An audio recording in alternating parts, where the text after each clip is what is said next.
Во сите средни и основни училишта во Македонија од вчера започна спроведувањето на екстерното оценување на стекнатите знаења на учениците од целата учебна година. Иако започна со задоцнување и одредени технички недостатоци, во текот на денешниот ден испитувањето на учениците во Тетово поминува во најдобар ред, информираат од Бирото за развој на образование.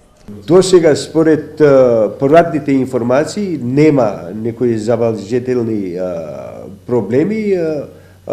Активностите одат според планираното и верувам дека истиот ден ќе го завршуваат со успех.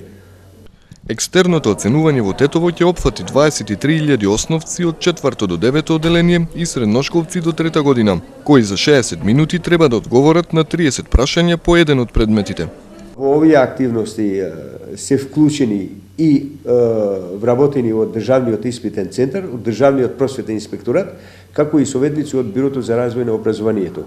Во средните училишта, учениците, кога велам во средните училишта, мислам на стручните училишта и гимназиското образование, денеска учениците полагаат општи предмети, а во средните училишта полагаат и стручни предмети. За ова цел Бирото за развој на образованието во Скопје има изготвено околу 55.000 прашања. Овие прашања се одредени за наставните предмети или наставните програми кои се офатени во овие активности.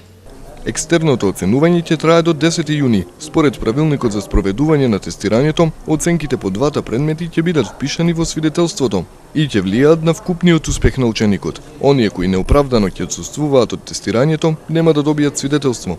Кај наставниците пак, кај кои ќе има отстапување меѓу оценката што е дале и она од тестот ќе бидат советувани, а тие со големи отстапувања ќе добијат помала плата.